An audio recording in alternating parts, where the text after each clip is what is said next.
पिछले 10 साल से ज़्यादा से लोगों के समक्ष रखी गई है और मैं को पूर्ण विश्वास है कि ये सरकार हमारी बात सुनेगी और अम्बाला के अंदर IMT ज़रूर आएगा। इसके लिए मैं भी अपनी तरफ से पूरा पुरजोर कोशिश करूंगा, चाहे वो राज्यसभा में हो चाहे पर्सनल तौर पे हो। अब आप अपनी जो आपकी पार्टी है इसके साथ रहेंगे या आने वाले में भविष्य भाजपा में? देखिए, मैं चुनाव इंडिपेंडेंट के तौर पे लड़ा हूँ। मैं भविष्य की बात, मैं आपकी बात का जवाब दे रहा हूँ।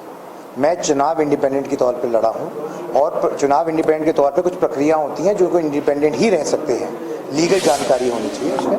और as far as Bhajpa is concern, Bhajpa ने मुझे सपोर्ट किया है, मैं भी भाजपा को सपोर्ट करूँगा पार्लियामेंट। यही कह रहा हूँ, भाजपा के जो अभी उनके जो भी योजनाएं हैं उनका विरोध होता है और उनके पक्ष में। देखिए, वो तो जब कोई पार्टी आती है तो उसके विरोध में भी होता है, उसके पक्ष में भी होता है। आप मेरे को जवाब देने देंगे तो उसके बाद दूसरा सवाल, तीसरा, चौथा, पांच, जितने पूछने पूछ लीजिए, कोई लिमिट नहीं है, जितने पूछने पूछिएगा। लेकिन कहने का मतलब ये है कि मैं प्रधानमंत्री नरेंद्र मोदी जी की पॉलिसी से सहमत हूँ, उनसे मैं इंस्पायर्ड हूँ, उनके सोच के हिसाब से मैं आगे बढ़ रहा हूँ। राजनीति में आने का कारण भी एक राज्यसभा सदस्य होने के नाते पहली कलम से अम्बाला के लिए क्या करना चाहिए? पहली कलम से तो मैं अम्बाला को अडॉप्ट करूंगा, वैसे मेरे डिस्ट्रिक्ट के तौर पर। राज्यसभा के तौर पर मेरे को एक डिस्ट्रिक्ट अलाउड है, मेरा डिस्ट्रिक्ट अम्बाला होगा। वैसे तो पूरे राज्य का प्रतिनिधित्व मेरे पास है क्योंकि मैं पूरे राज्य की तरफ से इलेक्ट हुआ। 29 MLAs ने मुझे वोट दी है, लेकिन मैं अम्बाला, मेरी प्राथमिकता जरूर रहेगी क्योंकि मैं अम्बाला से हूँ, अम्बाला का हूँ, तो मेरा डिस्ट्रिक्ट तो अम्बाला ही होगा। मोदी जी की योजना का विरोध हो रहा है देश भर में जी। अग्निपथ योजना, क्या आप उसका समर्थन? देखिए, उसमें काफ़ी चीज़ें संशोधन किए जा रहे हैं। 21 साल से बढ़ाकर 23 साल किया गया है, कई चीज़ें चेंज हुई हैं, उस पर वार्तालाप चल रहा है। जब तक उसका रूप स्वरूप बिल्कुल फाइनल ना हो जाए, उस पर कुछ भी टिप्पणी करना ठीक नहीं होगा। क्या रहेगा, खाता क्या रहेगा? राज्यसभा आप जा रहे हैं, मुद्दे क्या रहेंगे, आप किस तरह से? देखिए, मैं खुद राजनीति में एक नई सोच लेके आया हूँ और मैं युवाओं के लिए काम करूँगा, मैं एजुकेशन के लिए काम करूँगा, मैं हेल्थ के लिए काम करूँगा, मैं स्पोर्ट्स के लिए काम करूँगा। और जो मूलभूत मुद्दे हैं हरियाणा राज्य के केंद्र के अंदर, चाहे वो SYL का इशू हो, चाहे और भी कोई इशू हो जो हमारे हक और हकूक़ का इशू है, हरियाणा राज्य के हक का इशू है, उसको मैं ज़ोर शोर से राज्यसभा में उठाऊंगा और उम्मीद रखता हूं कि हमारी बात सुनी जाएगी। आपको लगता है आपका अनुभव एज एन पत्रकार, एज एन समाज सेवी, एज एन व्यवसायी राज्यसभा के उस प्लेटफॉर्म पर अपना काम आएगा? क्योंकि ज़रूर, देखिए, मैं जिन लोगों से मिलूंगा, जिन लोगों से बात करूंगा, उनसे कहीं ना कहीं मेरा कोई रिश्ता, नाता, चाहे वो किसी भी पॉलिटिकल पार्टी में रहे हों, है, उनसे संवाद है। उनसे अच्छे रिश्ते होने की वजह से ऐसी भी उम्मीद रखता हूं कि मैं अपनी बात सक्षम तरीके से रख पाऊंगा और अपनी बात मनवा भी पाऊंगा, ऐसी मैं उम्मीद रखता हूँ। और सर, अगर ईमानदारी से जो हक मांग रहे हैं आप रहने के लिए अम्बाला के में, अगर उनकी पूर्ति नहीं होती तो आप क्या विरोध भी करने के स्तर पर आएंगे? बिल्कुल, क्यों नहीं। मेरे लोग हैं, मेरी जगह, मेरा शहर है, मेरा परिवार है, और हक की लड़ाई लड़ेंगे और हक मिलेगा, नहीं मिलेगा तो लड़ाई लड़ेंगे। आपके स्तर पे जो युवाओं का पलायन विदेशों में हो रहा है जी, क्योंकि आप तो बहुत अच्छे तरीके से देखते हैं व्यवसाय जी, ये क्या अच्छा है हमारे देश की?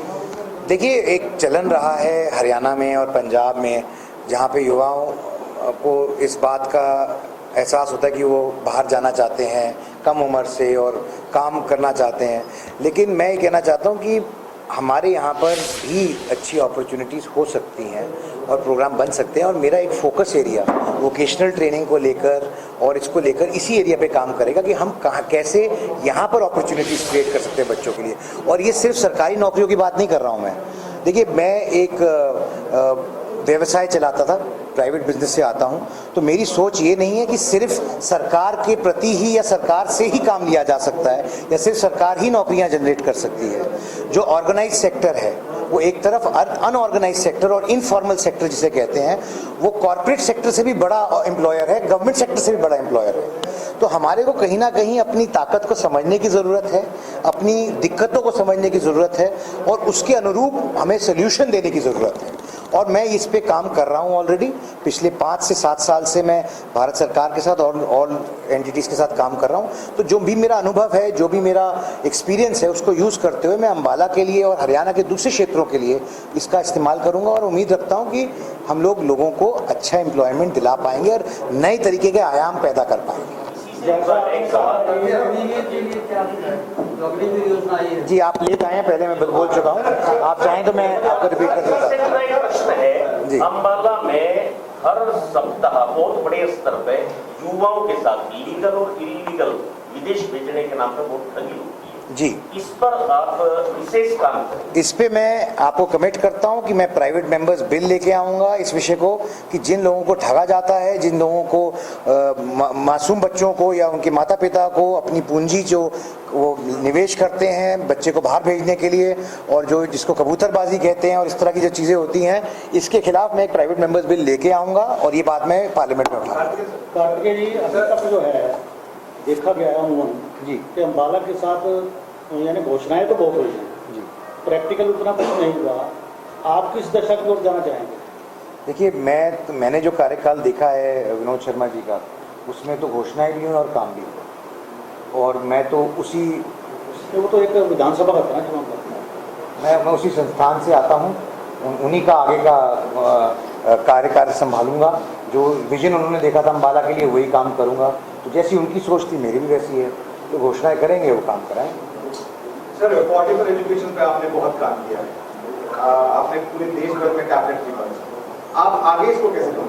देखिए, अफोर्डेबल एजुकेशन एक राइट होना चाहिए बच्चों का। मैं मानता हूं कि एजुकेशन के अंदर जैसे अब आजकल ये नई कंपनीज आ गई जो ऑनलाइन एजुकेशन दे रही हैं और काफ़ी पैसा लेती हैं उसके लिए, हमारे बच्चों को भी वो फैसिलिटी मिलनी चाहिए और उसके लिए वो निःशुल्क मिलनी चाहिए। ऐसा कोई प्रावधान नहीं था, तो इसलिए हमने और हमारी टीम ने मिलकर ये कंटेंट क्रिएट किया, ये योजना बनाई। 100 से ज़्यादा टीचर उसके अंदर काम कर रहे हैं, 100 से ज़्यादा लोग काम कर रहे हैं, जिसको हम अपने बल पर ही चला रहे हैं, एक प्राइवेट इंटरेक्शन NGO प्रोग्राम की तरह, जिसमें हम ज़्यादा से ज़्यादा बच्चों तक पहुँच सके, और हमारा टारगेट है 1 लाख बच्चों तक पहुँचने का। तो उसका सबसे पहले जो फ़ायदा है अम्बाला और हरियाणा राज्य को मिलना चाहिए, ऐसी मेरी उम्मीद है। ऐसा मैं चाहता हूँ कि कम से कम 50% प्रोग्राम 50,000 बच्चे हरियाणा से ही जाएं। तो ये मार्टर्स के बच्चे हैं या फिर जो परिवार सक्षम नहीं है उनके बच्चों के लिए, ताकि वो अपने बच्चे किसी भी तरीके से पीछे ना रह जाएं, कम्पीट ना करें माली हालत की वजह से या किसी भी कारण की वजह से पीछे ना रह जाएं, उनको आगे बढ़ाने के लिए प्रोग्राम है। और मार्टर्स के बच्चों के लिए, हमारी कॉन्स्टिट्यूंसी के लिए तो है ही है। तो हम जितने ज़्यादा से ज़्यादा लोगों को इसमें पहुंच पाएंगे, जितने ज़्यादा बच्चों तक काम ये अपना पहुंचा पाएंगे, उतना हम पे खुशी है। हमारे कोई लिमिट नहीं है, बढ़ाना चाहेंगे इसको। मैं बोलता हूँ बहुत सामने तक बोलता ही जी लिखता हूँ सिर्फ। हाँ मैं जानता हूँ। तो ये चर्चा है कि आप जल्दी ही बीजेपी में शामिल हो जाएंगे, इसके बारे में देखिए, जो कानूनी मामले के जानकार हैं वो आपको बताएंगे कि मैं एक निर्दलीय तौर पे चुनाव लड़ा हूँ। मुझे सारी पार्टियों ने सपोर्ट किया है, कांग्रेस पार्टी को छोड़कर।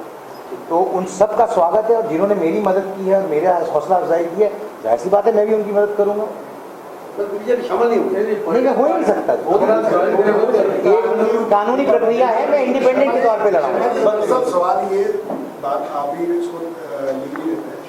बात ये कि जो आपकी पार्टी है जी, उसका जो रुख है वो भाजपा की तरफ हो सकता है क्या? मतलब मेन ये है जी। आपकी जो लीगल वो अलग है, परिवार की जो देखिए, जो हरियाणा में चुनाव कर सकती है क्या? मैं हरियाणा में चुनाव 2 साल बाद है। हरियाणा के अलाई INLD भी था पहले, बाद में JJP भी था और HJC भी था। तो जो आप बहुत व्यापक सवाल पूछ रहे हैं, जिसकी मध्य प्रदेश छत्तीसगढ़ की हर खबर सीधे आपके मोबाइल फोन पर। अभी सब्सक्राइब करें हमारा चैनल और पाएं पल पल की खबर।